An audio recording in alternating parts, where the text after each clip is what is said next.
Amén. Vamos a iniciar entonces nuestra clase. Que el Señor les bendiga. Voy a iniciar con el compartir la pantalla y ustedes van registrándose, por favor. Ahí está, sigue el chat abierto para ir registrando asistencia. Hoy día estamos ya revisando nuestra tercera clase y hoy va a ser prácticamente una clase más bien, a lo mejor no vamos a ver muchos versículos bíblicos, a diferencia de las clases anteriores, porque vamos a ver un tema que también es muy importante para poder ir entendiendo digamos, todo este panorama bíblico y lo que es también la introducción a la Biblia, que ha sido la materia que hemos estado revisando. Ya, ¿por qué es importante conocer este contexto? Contexto tiene que ver lo que rodea a un hecho, lo que rodea en este caso al tema que estamos estudiando, la temática, el lugar donde se desarrollan los hechos, qué está sucediendo en aquel momento. Y en este caso, para poder comprender nuestra Biblia, nosotros necesitamos también entender el contexto cultural y geográfico. Por eso es importante que podamos comprender estas temáticas, ¿ya? Así es que partimos nuestra clase con este tema importante, contexto cultural y geográfico de la Biblia. Es importante y he querido iniciar esta clase indicando esto. La Biblia fue escrita por orientales. ¿Ya? ¿Qué significa esto? Y aquí este mapa nos muestra, nos ubica, digamos, dónde estamos situados y dónde está situado el lugar donde fue escrita la palabra en la totalidad.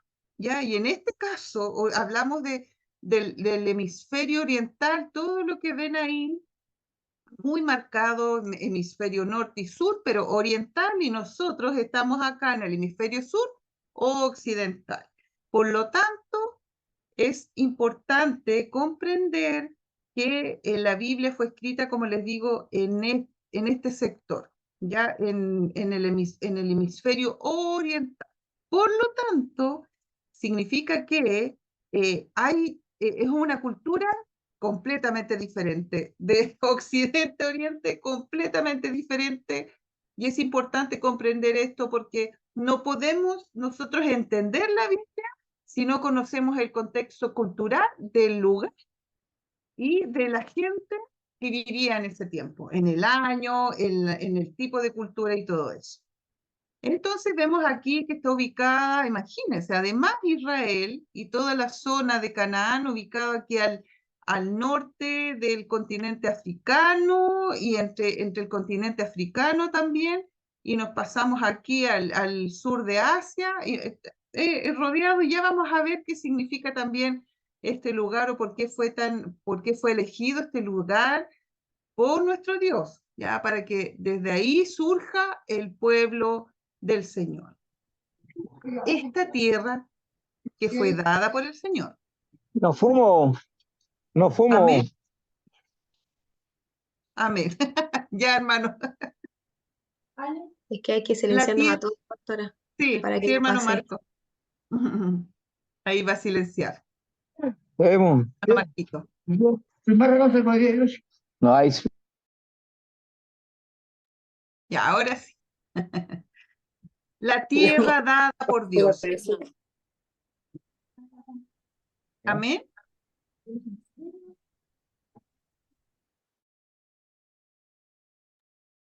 Amén. Ahora sí. La tierra dada por Dios, ya esta tierra que preparó el Señor, que prometió a su pueblo, y desde ahí prometió a un hombre. Recuerden ustedes que todo nace ahí en Ur, que ahí está identificado el lugar también, y le promete una tierra especial, una tierra, y ya vamos a ir viendo también por qué fue especial, por qué estos lugares, por qué Dios eligió. ¿Usted se ha preguntado alguna vez? Yo creo que sí, porque quienes somos curiosos, queremos ir aprendiendo, siempre hacemos como estas preguntas: ¿por qué fue allá?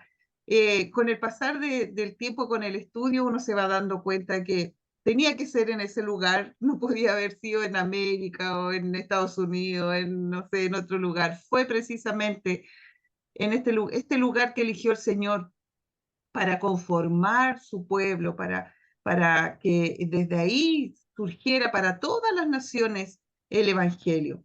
Canaán o Palestina, el mismo el lugar que ocupa actualmente Israel, se conoce primero, el primer nombre, Canaán, luego en el tiempo de Roma prácticamente se cambia estos nombres a Palestina, pero son los nombres que son, se va conociendo Israel, se identifica con estos nombres. Y vemos aquí cómo a partir de este lugar central de la historia bíblica, que tuvo ramificaciones, por supuesto, porque en el tiempo de Éxodo, imagínense, desde Egipto salen también, y queda pueblo, por supuesto, también en esos lugares. En el tiempo de Babilonia también el pueblo es enviado a aquel lugar y van ustedes viendo ahí cómo se extiende y cómo desde estos lugares también se concentra el pueblo de Israel. Y Asia Menor, por supuesto, con la predicación del apóstol Pablo y nuevamente la destrucción del templo en el año 70, se van prácticamente los cristianos a este lugar de Asia, actualmente Turquía. ¿Ya? Y también se dispersa el Evangelio, se propaga el Evangelio por los lugares de Grecia y Roma en el tiempo de los apóstoles, con el apóstol Pablo liderando, por supuesto, todo lo que es el tiempo de evangelización. Y vemos entonces que es importante reconocer en este caso que el contexto inmediato de la historia del pueblo de Israel se desarrolla en esta zona. Sin embargo, la zona que ocupó el pueblo de Israel siempre estuvo bajo la influencia de culturas vecinas. Eso es una realidad. Ya estuvo siempre, como les decía anteriormente, muchos siglos, durante muchos años la Biblia también se leía. ¿Y cuántos de nosotros leíamos la palabra sin tomar en cuenta este contexto, esta historia, esta relación, esta información de saber quiénes la escribieron, en qué tiempo la escribieron, por qué la escribieron? Y se interpretaba la palabra como un texto aislado y casi que ni siquiera era parte de la historia. ¿A quién le ha pasado que cuando va estudiando la Biblia y estudia o repasa algo de historia general o de cultura general y dice, y va relacionando lo escrito en la palabra con todo, y se va dando cuenta la relación que hay, que la Biblia nunca estuvo ajena, siempre fue parte, ¿ya? Entonces pasaba que nosotros no hacíamos esta relación, por lo tanto no había interés de rescatar realmente el propósito original que tuvo el autor, ¿ya? Ni de discernir cuál sería el impacto del texto o de esta tradición oral, que era lo que se hacía antiguamente. La Biblia fue traspasada de manera oral, ¿ya? Entre los oyentes, entre los sabios, entre los fariseos, los rabinos, los escribas, todos los que se dedicaron a transcribir la palabra. Era de manera oral que lo hacían y se enseñaba, y por eso, cumpliendo el mandato de Deuteronomio capítulo 6, cuando dice, y estas palabras las repetirás a tus hijos y a los hijos de tus hijos, y andarás por el camino y las repetirás, y te levantarás y las repetirás, y te acostarás y las repetirás. Era la forma que había de poder conocer la palabra y aprender la palabra de Dios. Entonces, no se había desarrollado esta corriente de pensamiento que buscaba descubrir este contexto literario. ¿Por qué se usa tal lenguaje? ¿Ya? Entonces, tampoco se sabía mucho de lo que era el Oriente o el cercano Oriente o Próximo Oriente, como se le llama a toda esta zona de donde se desarrolla toda la historia que está relatada ahí en la Biblia. Entonces, debemos comprender que la Biblia como palabra, la comprendemos como palabra de Dios. Tiene que estar silenciando. Por favor, si pueden silenciar su micrófono. Entonces, comprendemos la Biblia como palabra de Dios pero también debemos comprender que, entre otras cosas, es un documento literario, riquísimo literario, en lenguaje literario. Ya no es un artefacto que se generó en un vacío, es un documento que tiene raíces profundas, dice la presentación, en la realidad de la historia humana. Y es tal como se desarrolló. Entonces, estamos hablando de personas que existieron, que vivieron, no son historias, ya no son historias, son realidades que están ahí reflejadas en la palabra. Por eso es importante comprender este contexto cultural y geográfico de la palabra de Dios. Hay algo importante que debemos recordar y es el origen de todo esto. Ya lo mencionaba, cómo estos son mapas que espero les sirvan de ayuda, son ayudas visuales, digamos, que nos ayudan a comprender bastante mejor lo que quiero explicar. En Génesis 10 se relata y se le ha llamado a este capítulo la tabla de las naciones, ¿ya? En Génesis 10 usted va a leer todo lo que tiene que ver con los descendientes de los hijos de Noé. El capítulo 11 tiene que ver con la torre de Babel, pero el capítulo 10, cuando habla de los descendientes de Noé, nos relata un poco esta tabla de las naciones, debido a que todas las razas tienen su origen en Noé y sus familias. Y es un registro que ha maravillado a los arqueólogos, a los historiadores, por cada certeza y por cada detalle que nos va revelando el estudio y los descubrimientos. Comprender que nace desde Noé, ya porque usted dice, ¿y Adán y Eva dónde quedan? No se preocupe, que no es que no estén en la historia, por ello es tan presente el origen de todo, por supuesto. Todo surge desde Adán y vemos cómo Dios crea a Adán, su descendencia, Set, Enos, Cainán, Mahalaleel, Jared, Enoc, Matusalén, Lamec, y ahí viene Noé. Entonces no es que solo de Adán nos saltamos a Noé, hay toda una descendencia, digamos, desde el primer hombre que es Adán, pero nos concentramos puntualmente en Noé, porque desde aquí surge ya y nace nacen como decía ahí, estas generaciones o esta descendencia y nacen las naciones. De hecho, encontré muy interesante también esta gráfica de la descendencia de Noé, que yo sé que aquí hay muchos que les gusta estudiar bastante este tema, de dónde venimos, de dónde surgen las naciones, y lo encontré muy interesante, coincide con varios textos que estuve leyendo. Por ejemplo, hay algo interesante que contarles, en este caso, que, por ejemplo, ya, Israel sabemos, por eso ya le comentaba yo tiempo atrás, que se le llaman los temitas al pueblo judío porque nacen desde Sem, que fueron los hijos de Noé, Sem, Cam y Jafet. Y los semitas o los israelíes, y en realidad todas las naciones árabes nacen de descendencia de Sem. De Jafet se dice mayormente que los europeos, asiáticos, hay uno que otro estudio y lo menciono igual, ahí dice que América, en este caso nosotros, somos también descendientes de Jafet. Y hay también, en este caso, la descendencia de Cam, parte de África y de Asia. Hay aquí un estudio muy interesante que no lo vamos a comentar ahora en honor al tiempo, pero hay algo importante que quiero destacar que tiene que ver con esta maldición que generó Noé sobre su hijo Cam, puntualmente.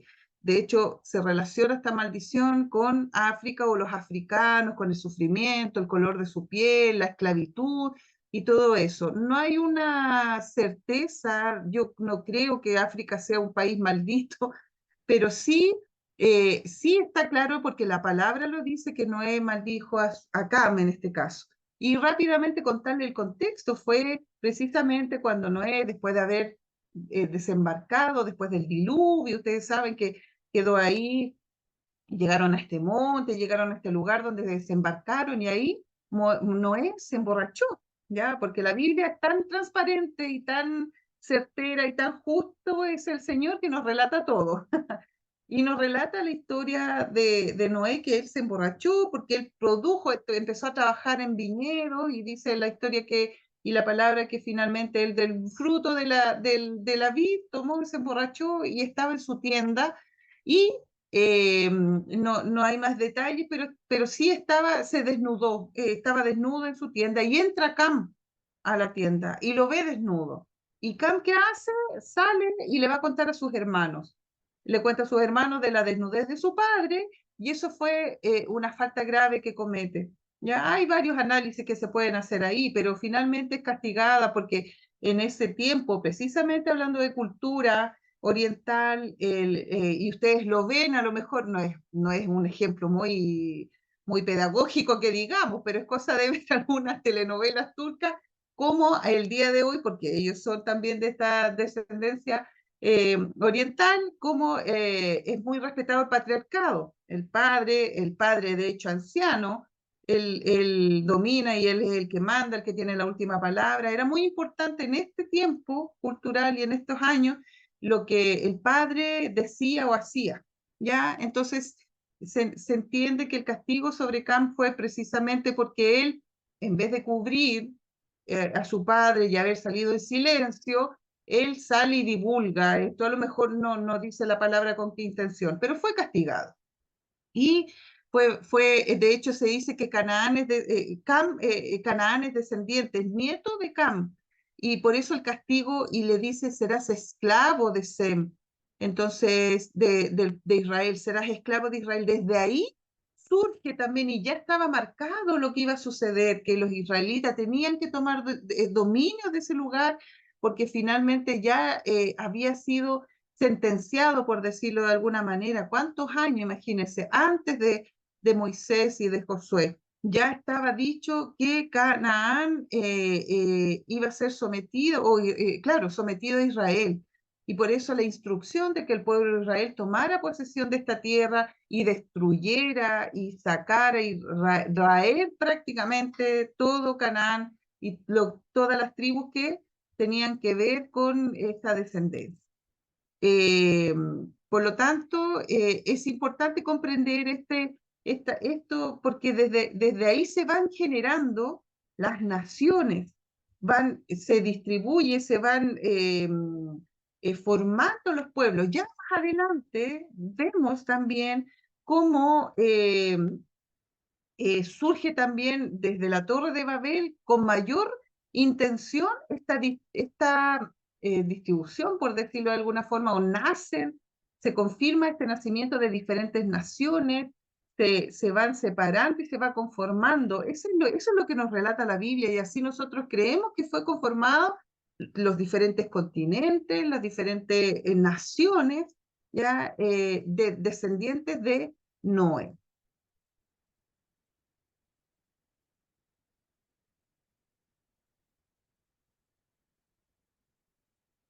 No quiero avanzar. Ahí está. Y es más que nada a partir del siglo XIX de nuestra era, eh, por medio de las excavaciones arqueológicas, me parece que también lo comenté en algún momento, la arqueología fue realmente una ayuda para ir sacando a luz esta literatura, ir viendo o estos descubrimientos que se fueron haciendo, fue corroborando de alguna manera, porque no hay nada que haya hasta el momento dicho o nada que se haya descubierto que diga ay, la Biblia está equivocada, o no es así lo que decía la Biblia. Probablemente hay cosas que sí, hay que seguramente corregir, pero en general la arqueología ha sido, y estos descubrimientos han sido usados para que cada vez más quien está estudiando la Biblia, los intérpretes de la Biblia, cuenten con un material que le ayude a comprender mejor el texto creado, porque nos revela la historia. ¿Quiénes fueron los que estaban viviendo en aquel tiempo? ¿Cómo se vivía en aquel momento? ¿Qué se hacía y todo eso? La arqueología, pero recién del siglo XIX, imagínense, estamos hablando de un par de años atrás nada más. pero se ha ido corroborando como que todo lo escrito en la palabra del Señor es así como está relatado en la Biblia, sucedieron los hechos. Aquí vamos a ver periodos arqueológicos más importantes de manera general, como estamos hablando aquí del tiempo paleolítico, más de 12.000 años antes de Cristo. Vemos el tiempo también de todas las edades, ¿ya? Hasta que llegamos aquí a la edad de hierro, el periodo persa. Esto de manera general lo que el descubrimiento arqueológico ha ido corroborando, ya estas diferentes etapas de la edad, de la historia humana, ¿ya? Y contarles también esto, que la revelación de Dios ha llegado hasta nosotros a través de varias y variadas culturas de la antigüedad. Ya, porque es importante que al momento de que nosotros queremos interpretar el texto bíblico, debemos tomar en cuenta estos contextos sociales, también culturales, como lo he dicho, y geográficos. Ningún texto literario existe ni tiene significado fuera de un contexto social, cultural. Por ejemplo, en este caso, Jesucristo, el Hijo de Dios, siendo Dios, se encarnó, se contextualiza en la cultura del momento, en un momento histórico definido, con características particulares de ese momento y de esa cultura. ¿Por qué no vino en este tiempo? ¿Por qué no apareció antes Jesucristo en la tierra? Fue en ese momento que el Señor destinó, digamos, de alguna manera, y así lo estimó nuestro Dios, que llegara en el tiempo, digamos, que vino a la tierra. Y esto implica que debemos entender estos elementos, entonces, sociales, geográficos, los movimientos políticos, los valores morales, éticos, y toda esta realidad que conforman las diversas culturas reflejadas en el texto bíblico. Y para esto deberemos, ante todo, intentar comprender esta cosmovisión.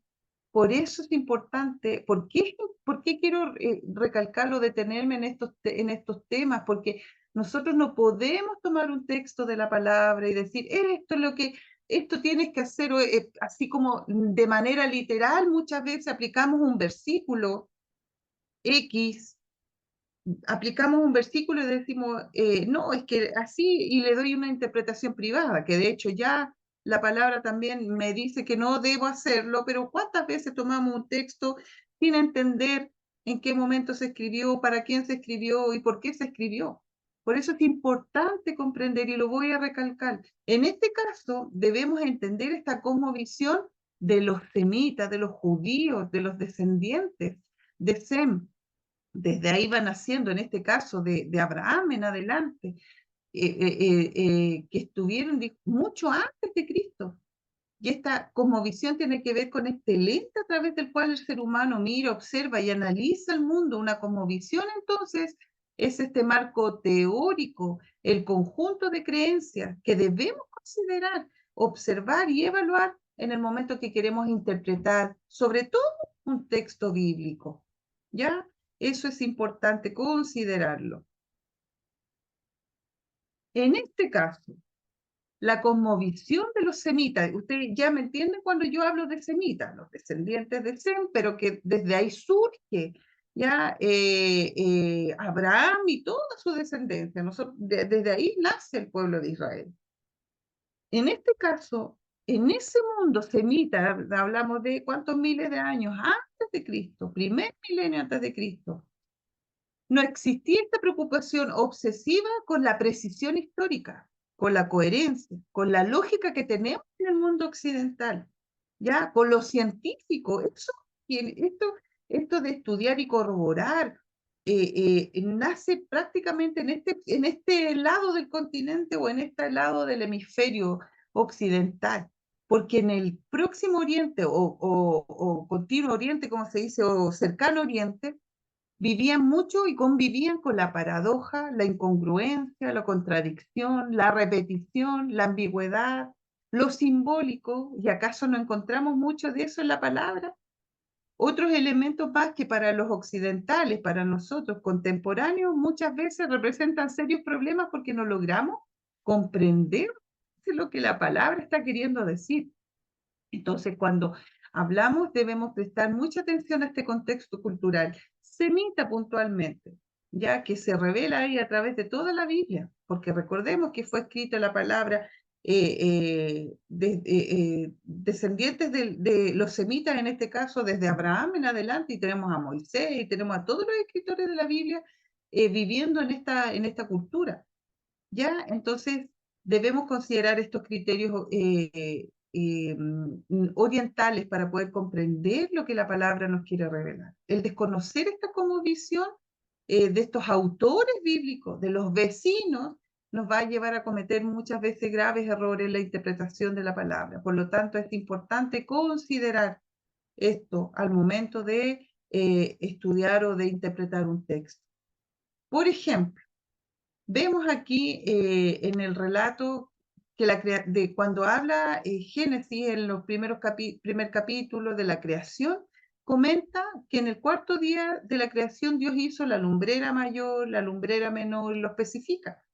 ¿Ya? Hay documentos que fueron encontrados ya por vecinos, digamos, escritos por los vecinos babilónicos, donde ellos veneraban y le llamaban Dios al sol y a la luna.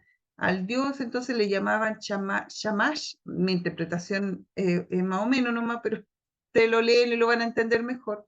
Y la diosa luna se le llamaba Yarij. Estos dos nombres son muy similares a los términos hebreos para el sol y la luna, por ejemplo. Imagínate Shamash, pero en hebreo, Shemesh y Yareach, muy similares. Pero la diferencia es que en este caso en la palabra y en la Biblia, el sol y la luna están desprovistos de todo poder divino.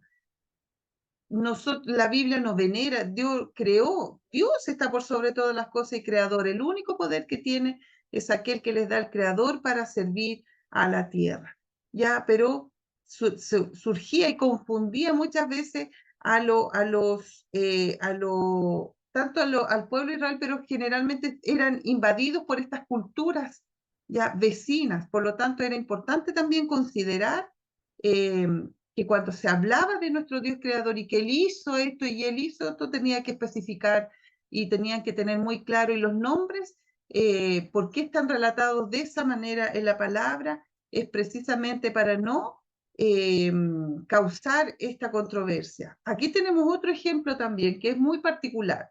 Abraham recibe una promesa de Dios, que iba a tener esta gran descendencia, pero también vemos cómo la palabra dice que Sarai que era la esposa, era estéril y no podía tener hijos. En este caso, la arqueología, y usted puede decir, claro, y lo hemos por mucho tiempo, y decimos, claro, y cómo Sara le presenta a ella, arma todo este plan, cómo fue posible que ella armara este plan y le presentara a la esclava y le hiciera que Abraham tuviera un hijo con la esclava, pensando que algo completamente fuera de lugar.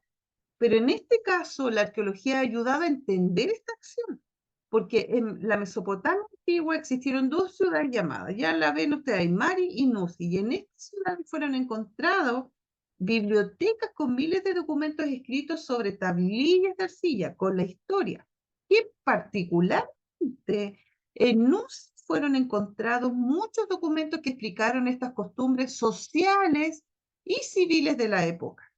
Y en ellos se encontraron que la ley exigía que la mujer estéril debía entregarle su sierva a su esposo para asegurar la descendencia de la familia.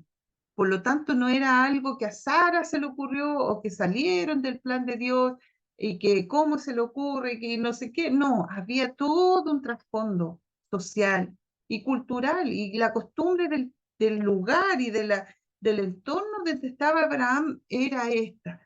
¿Ya? Entonces, establecían que en el momento, inclusive, cuando la esclava da luz, la sierva debía hacerlo sobre las rodillas de la esposa estéril.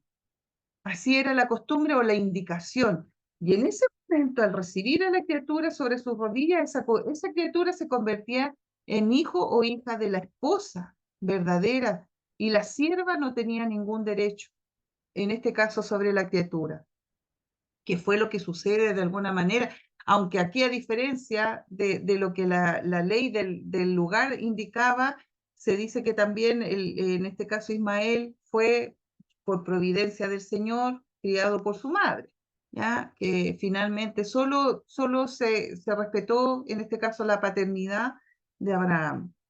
Hasta que, digamos, en este caso, si Sara y Abraham no hubiesen hecho esto, hubiesen estado quebrantando la ley. Nosotros entendemos que está este contexto social, cultural o de la costumbre de aquel tiempo para lograr comprender por qué sucedió esto, pero sabemos que por sobre todo está la providencia divina. De eso yo no quiero pasar por sobre la providencia del Señor. Y la providencia del Señor tiene que ver con que Él ve todo y más allá. La providencia tiene que ver con que Él ya tiene todo el panorama de nuestras vidas, de lo que va a suceder, de lo que va a pasar más adelante. Eso quiere decir esta providencia del Señor. Él lo sabe todo y Él conoce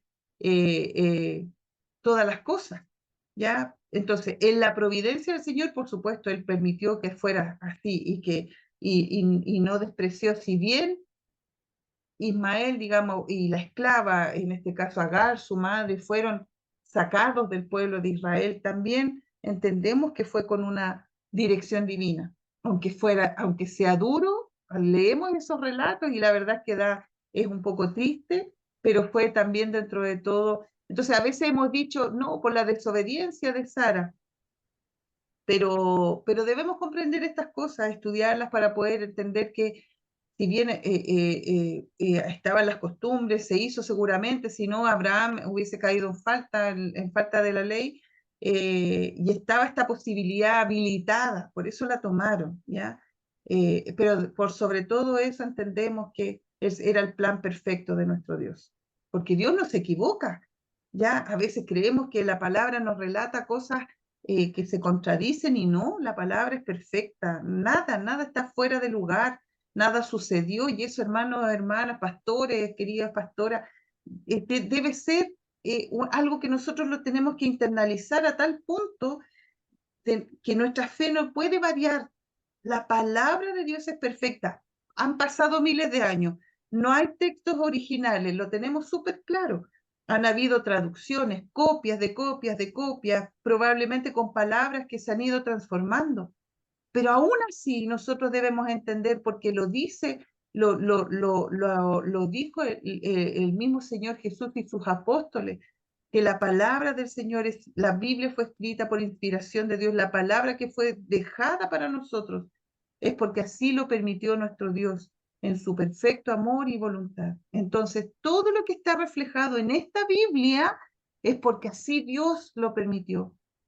Y esa debe ser nuestra fe. Si no hay un libro aquí de los apócrifos, por ejemplo, no es porque Dios se le pasó, o al ser humano se le pasó, o a los cuando eligieron los apóstoles, perdón, la iglesia primitiva, cuando seleccionó los libros, se equivocaron, lo dejaron pasar. No, todo es guiado por el Señor. Esa debe ser nuestra fe, que la palabra contiene lo que nosotros necesitamos saber y escuchar. ¿Que hay más Biblias? Sí, está la Biblia católica que contiene los apócrifos, y Biblia de estas otras sectas, sí, pero nuestra palabra es la palabra de Dios revelada para nosotros. Y en este caso, también es importante reforzar esto, lo que ya mencionaba en las clases anteriores. Las Biblias fue escrita en hebreo, en arameo, en griego, que eran los idiomas que se hablaban en ese tiempo. Se usó el idioma hebreo en el Antiguo Testamento, un poco de arameo, ¿se acuerda que le comentaba? Mientras que el Nuevo Testamento fue escrito en griego. La Biblia es una colección de diferentes géneros literarios: poesía, historia, profecía, las cartas. Es tanta la literatura que se produjo en este tiempo, en esta zona, que en este caso es imposible dar cuenta de todo. ¿Por qué fue escrito en aquellos años? ¿Por qué el Señor eligió el lugar, la cultura de aquel tiempo? Ya lo vamos corroborando, vamos dándonos cuenta de la riqueza que hay en todo sentido, social, cultural.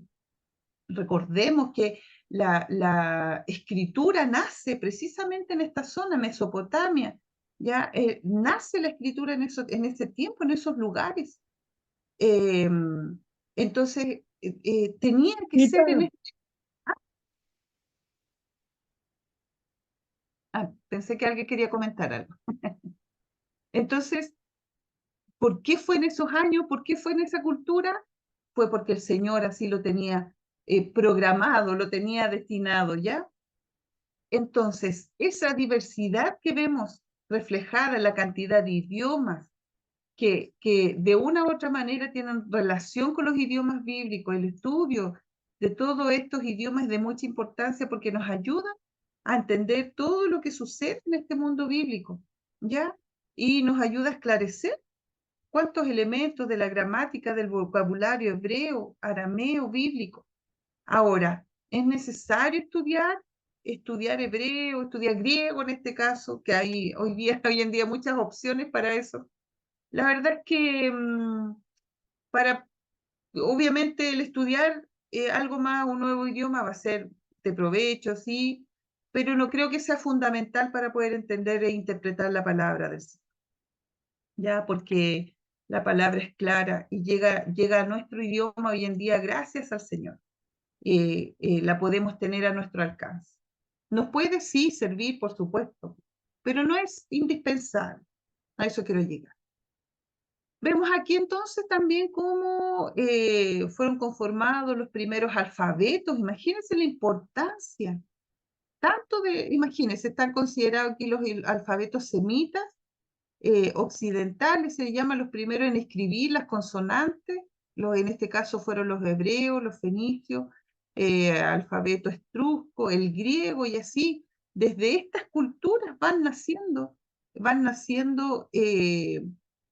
las palabras, las letras, los idiomas, por lo tanto hay una riqueza, como decía anteriormente, en nuestra Biblia y en todo el contexto del mundo bíblico, que es para la humanidad en sí, todo lo que tiene que ver con el ser humano en sí es importante. Por lo tanto, nuestra Biblia no la podemos separar.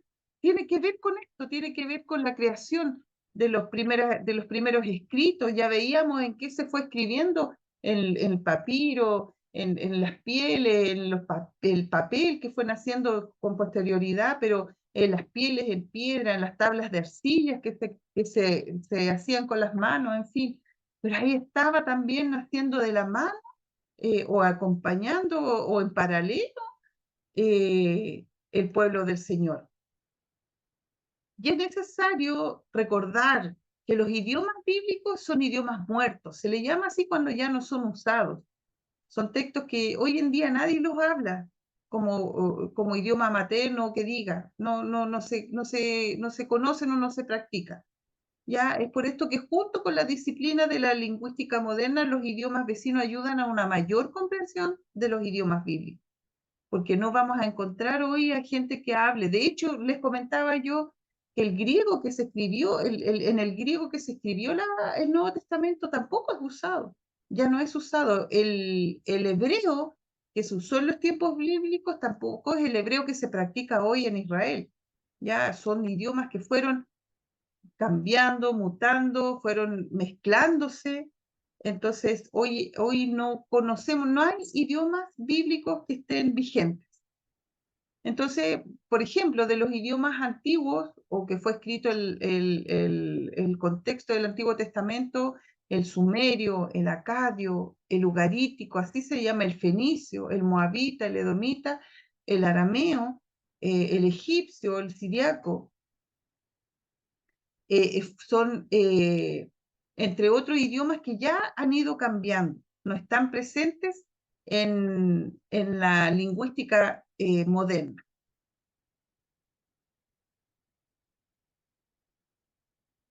Pero los descubrimientos, como les decía anteriormente, los descubrimientos han ayudado, los descubrimientos arqueológicos van dando luces de los idiomas eh, que fueron utilizados en aquel tiempo, entonces van corroborando y van dando luz de lo escrito y saliendo, digamos, a luz para poder comprender también los idiomas que fueron usados en aquel tiempo. Tenemos dentro de los géneros también literarios, que fueron, se ocuparon, digamos, tantos en el Próximo Oriente como en todo lo que es el mundo bíblico, documentos legales, tratados comerciales, alianzas políticas, himnos, oraciones litúrgicas, poesía, literatura histórica, literatura sapiencial, que tiene relación con los salmos, escritura, digamos, eclesiastés, profética, apocalíptica, y también literatura que explica o da cuenta del origen de todas las cosas y del ser humano. En el tiempo bíblico vemos toda esta riqueza literaria, como le mencionaba anteriormente. En este caso, los textos legales abundan en en el antiguo Próximo Oriente. Ya vemos ya cómo hasta el día de hoy, quienes podrán corroborar, quienes han estudiado leyes, por ejemplo, han hecho estudios más profundos, pero entiendo yo, porque no tengo la certeza absoluta, pero entiendo que nace también todo lo que es la ley desde el Código Romano, que finalmente es un código también legal, pero que fue influenciado también por toda esta corriente, por todo esto, y el mundo bíblico fue influenciado, la palabra fue influenciada por estos documentos legales, por las alianzas políticas, todo, y tienen relación con esto, con el texto bíblico, ¿ya? Entonces se menciona aquí algunos de los textos más importantes que fueron hallados en Mesopotamia. El imperio hitita tuvo en su época de gloria durante los años 1450 al año 1200 a.C., y durante estos años se trazaron diversos acuerdos, alianzas con naciones vecinas. Desde ahí nace, desde estos años nace el famoso Código de Hammurabi. El responsable de esta colección de leyes fue el rey Hammurabi, por eso se les llama el Código de Hammurabi, que reinó sobre Babilonia entre los años 1792 y 1750 a.C. Entonces, esta colección contempla cerca de 282 leyes, junto a un prólogo, un epílogo, que está tallada, ¿ya? Y estas leyes ocupan también, nace el Código Civil de todas estas leyes. Imagínense de cuántos años estamos hablando. Entonces es importante conocer también y conocer el origen de las cosas y del ser humano. Y ahí estaba formándose también la palabra del Señor. Estaba también siendo parte de este entorno histórico y cultural. Vamos a ver ahora lo respecto del Nuevo Testamento. En este caso, la vida de Jesús, de los apóstoles, se desarrolló en Palestina. Conocemos digamos, a Palestina lo podemos dividir en Judea al sur, Samaria al centro, Galilea al norte. Ya vamos a ver algunos mapas más adelante para ir ubicándonos. Y esta región en los tiempos de Jesús, Nuevo Testamento, estaba bajo el dominio del Imperio Romano. Lo mostraba también en un resumen que mostraba al inicio. Entonces, vemos cómo una y otra vez esta tierra, digamos, Palestina, Israel, como se le conoce, la antigua Canaán, fue una tierra que fue saqueada, conquistada por los asirios, por los babilónicos, por los persas, por los griegos, una y otra vez, hasta que finalmente fue por los romanos destruida también. ¿Ya? Luego de los romanos vinieron los turcos o los otomanos, que tomaron dominio de todo lo que es Israel hasta poco, hablamos de un siglo atrás, 2 siglos atrás, perdón, entre el siglo XIX y XX. Toda esta región siempre estuvo digamos, dominada por diferentes imperios. Entonces, la historia del pueblo de Israel también ha sido accidentada, por decirlo de alguna manera, durante todos los años, desde los tiempos desde Abraham en adelante, guerras, tomando posesión por orden del Señor, por supuesto, pero siempre un pueblo que fue preparado también para estar ahí alerta o en guerra, ¿ya? Si bien el Imperio Romano se dice que sí, el Imperio Romano fue muy crudo, Ya vemos que la crucifixión, de hecho, de los hombres se dice que nace de costumbres del pueblo asirio, ¿ya? Desde los asirios se, mm, se determinó como castigo para los delincuentes que murieran en la cruz. Mientras más larga la agonía, era mejor el castigo. Pero los romanos encrudecieron de alguna manera esta sanción, la adoptaron y la encrudecieron, ya porque la forma que tenían de crucificar era lo mismo, era ahí. Mientras más larga la agonía, era mucho mejor para ellos, que murieran los delincuentes.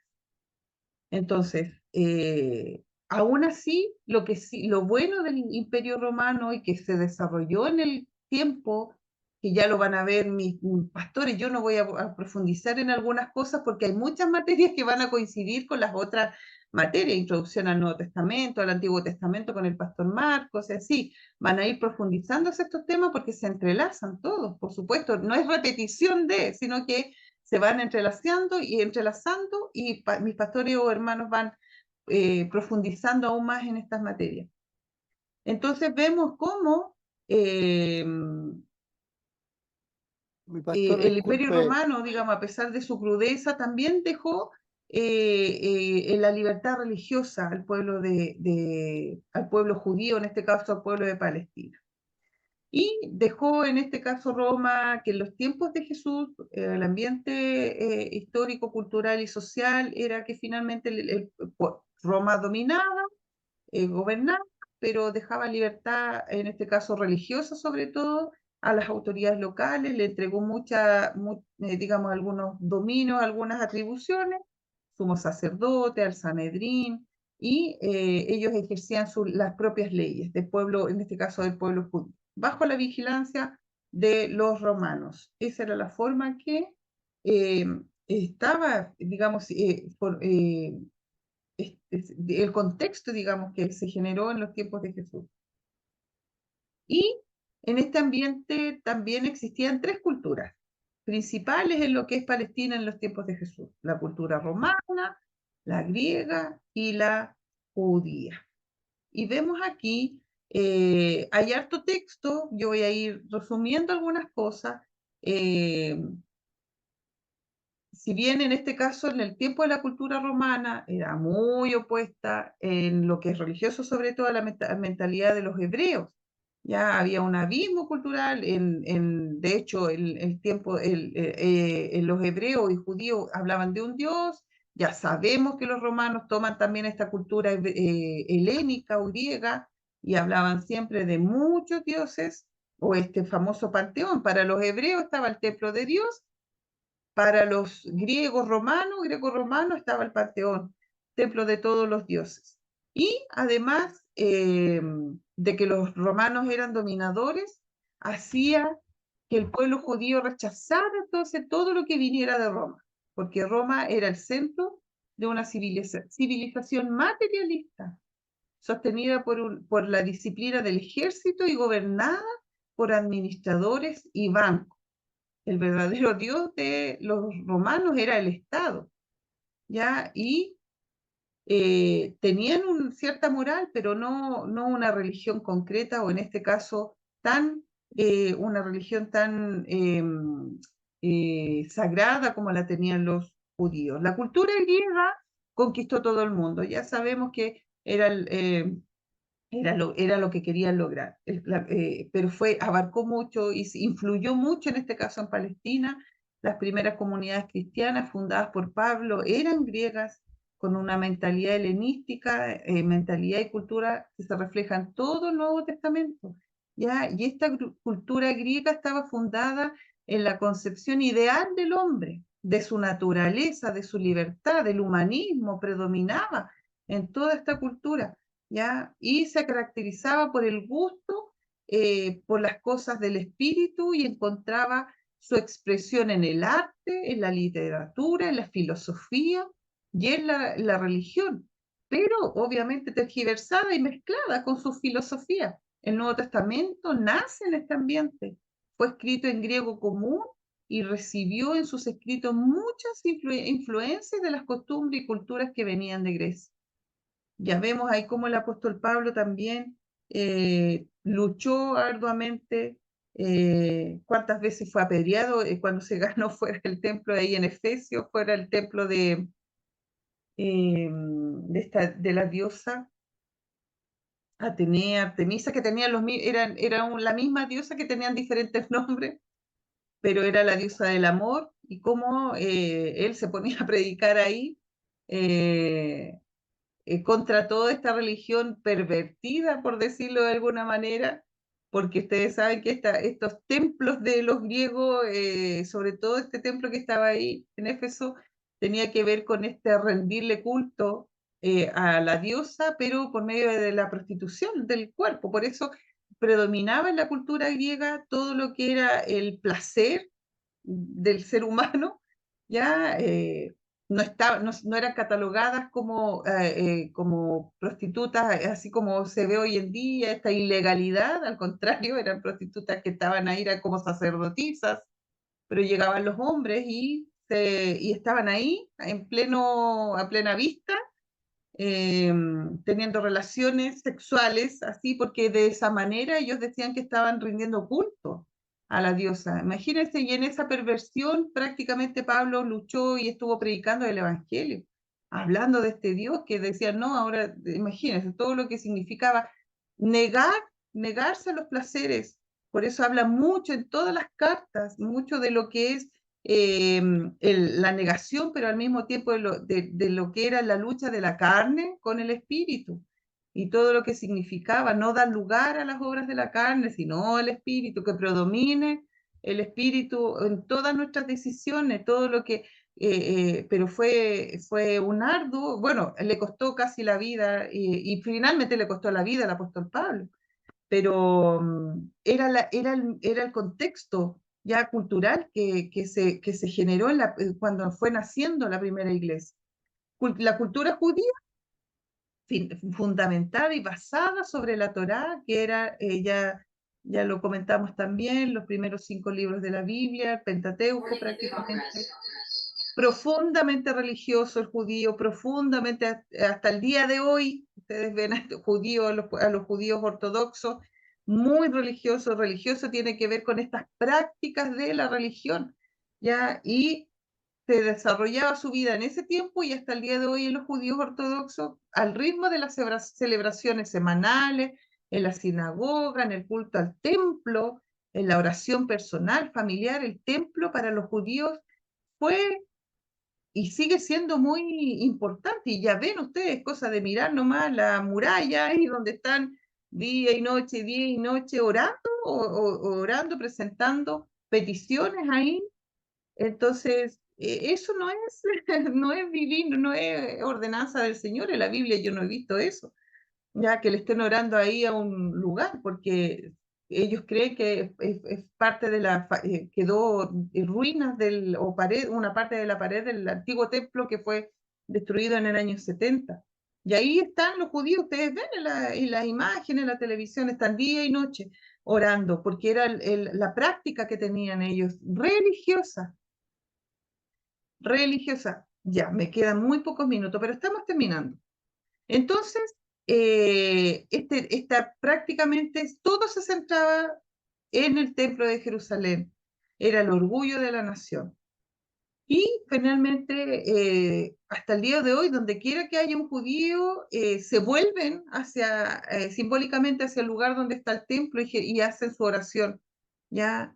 Además, todos los israelitas cumplidos los 20 años deben pagar un impuesto al templo. La peregrinación al templo es la forma más profunda hasta el día de hoy de expresar la propia fe. Y acudían y acuden 3 veces al año, ya al templo a presentar sus ofrendas y todo eso. Como también parte de la cultura y cómo estaba dividida esta sociedad judía, vemos aquí diferentes ramas, diferentes organizaciones, diferentes formas que tenían de organizarse, principalmente la sociedad, el Sanedrín, los escribas, los fariseos, los saduceos, los esenios, que algo mencionamos, la clase anterior, las cuevas del Qumran, los escritos del Mar Muerto, ya que fueron estas comunidades que se dedicaron a esto, que no eran, ay, cuando se me va la palabra, cuando se privan de tener, no eran como los católicos ni como los jesuitas, que no pueden casarse, sino que ellos al contrario, tenían su familia, pero se dedicaban y estaban ahí retirados en aquel lugar. No eran celibato, me parece mucho, se me fue la palabra. Ya, y estaban los Celibato. samaritanos. Celibato. Era celibato, perfecto.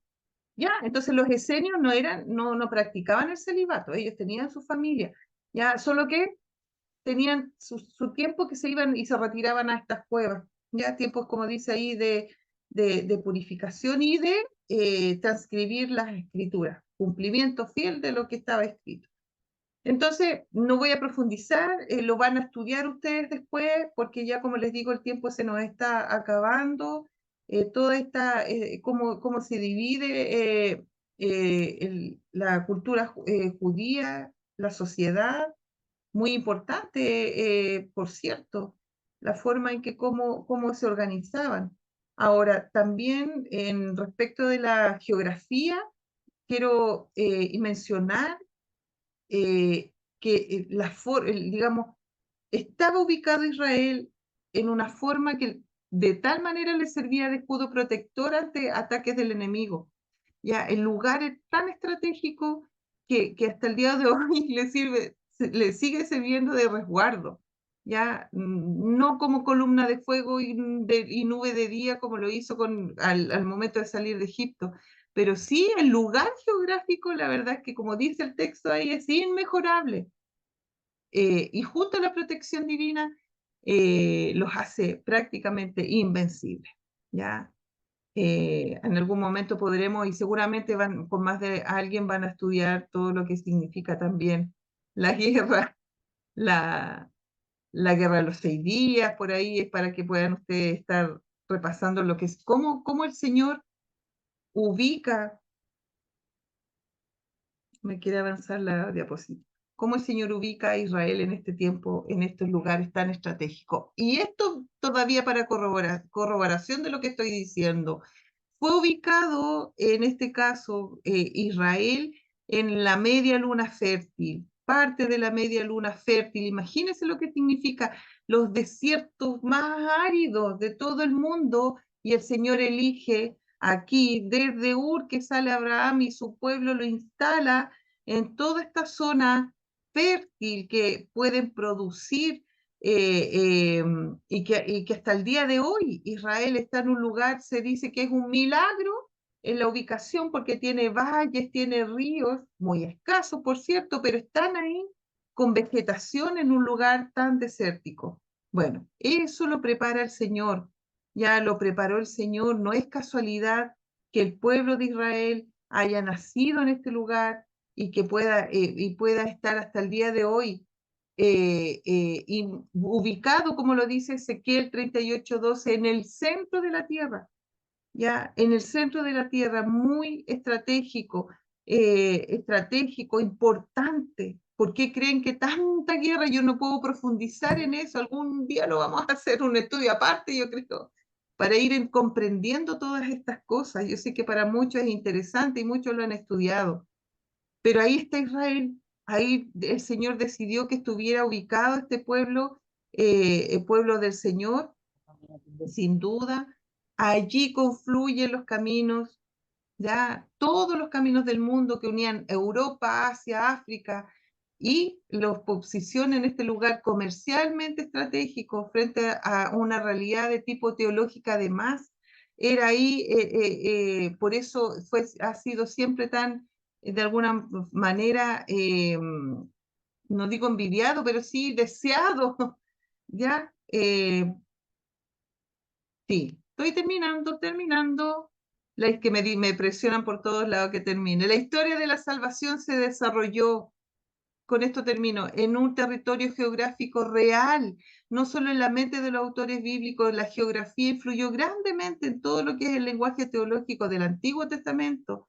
Vemos en los Salmos, en la Escritura, y los elementos geográficos y climáticos forman parte fundamental del mensaje profético. La tierra que yo, el Señor, juré dar a los antepasados, dice esta presentación, de ustedes, tierra prometida, tierra de Canaán, tierra de Israel, tierra de los hebreos, tierra santa.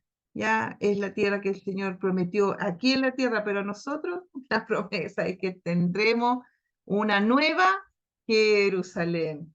Pero es importante poder conocer todo esto para poder tener una clara interpretación de nuestra palabra. Amén. Siempre se hace breve el tiempo. Espero haber logrado transmitir la información que quería compartir hoy día y que no sea de confusión, sino que al contrario sea un aporte. Ya vamos a tener un tiempo de break. No sé si hay alguien que quiera comentar algo. Igual yo creo que nos tomamos un par de minutitos. Si alguien quiere compartir algo, complementar a lo mejor la información. Mi hermana Carolina, una consulta. Aquí estoy, dígame. ¿Sabe que me llama la atención algo? Siempre los textos que pone usted, sale la palabra Palestina. Perdóname, bueno, mi punto de vista. Hay un error ahí porque Palestina empieza en el año 135 como nombre. Y en los tiempos de Jesús no existe esa palabra. Así que yo creo que Toda la sería razón. bueno. Sí, toda la Sería, razón. Lo vamos a estudiar en más profundidad en la próxima clase, pero tiene razón, hermano Mario. sí, Lo que pasa es porque que para una prueba sería un desastre para uno si contestara en los tiempos de Palestina en una lo prueba, en un que examen, me sacaría un 0. toda la razón. Lo que pasa es que lo menciono para poder comprender nada más. Pero es cierto lo que usted está diciendo. Gracias por la aclaración. Solo que lo menciono para poder comprender, porque se habla de Israel, se habla de Canaán, de hecho, Canaán, Israel y Palestina. Así fue de alguna manera, se fueron generando, se fue nombrando al pueblo hebreo, el pueblo del Señor, el lugar, digamos, el lugar físico. Canaán toma posesión Israel, ya, pero después todo eso fue tan cambiante, pero tiene razón. Gracias por aclararlo, hermano Mario, toda la razón. Gracias, mi Palestina se pastor. fue nombrado, yo lo menciono siempre para contextualizar el lugar, nada más el lugar para poder comprender dónde estaba ubicado Israel. Amén, mi Lo vamos pastor. a profundizar más en la próxima clase. Amén, mi pastor. Bendiciones. Gracias, hermano Mario. Bendición igual. Amén. Es que no sé si hay algo más que comentar. Me parece que tenemos un break, alcanzamos un break para luego dejar el tiempo al pastor Marco Alarcón. O va a iniciar la clase enseguida, si me pueden decir. Pastora Carolina, Pastora Pastor, Carolina, cortito, ¿cómo está? sí, sí, bien, gracias al Señor. Oiga, mi niñita, he tenido muchos inconvenientes para poder rendir examen. Voy a insertar y ahí no puedo ingresar. ¿Qué puedo hacer? El hermano Marco se va a contactar con ¿Ya? usted. Está ¿Cómo atento no? ahí. Sí, hermano ¿Cómo Marco no? Sepúlveda Muchas gracias. Dios le va a bendiga. contactar. Bendición. Gracias. Sí, ya todos los que tengan dificultades con la plataforma, con acceso, con rendición de examen, por favor, ahí el hermano Marcos compartió un número WhatsApp de soporte técnico, escriban con toda tranquilidad y con toda confianza. Ya estoy respondiendo, pastora Carolina, a varios que tengo pendientes, así que he ido resolviendo Ya, durante la clase igual. Te voy a consultar ya. con el pastor. ¿Pastor Marcos va a iniciar enseguida o va a haber un break? Antes que el hermano Martín me pregunte algo. No sé qué opina ahí el pueblo, qué opina. Yo estoy superado hoy día por las mujeres. Break. Estoy superado. Queremos break. Descansemos A un prepararse un poquito. café. Amén. 5 minutos. Amén, Prepararse un amén. café y volver. Solo un café, solo un café. Vayan Un a comer café, al solo un restaurante. café. Un cafecito y se retoma la clase. Ya 5 minutitos volvemos entonces, ya.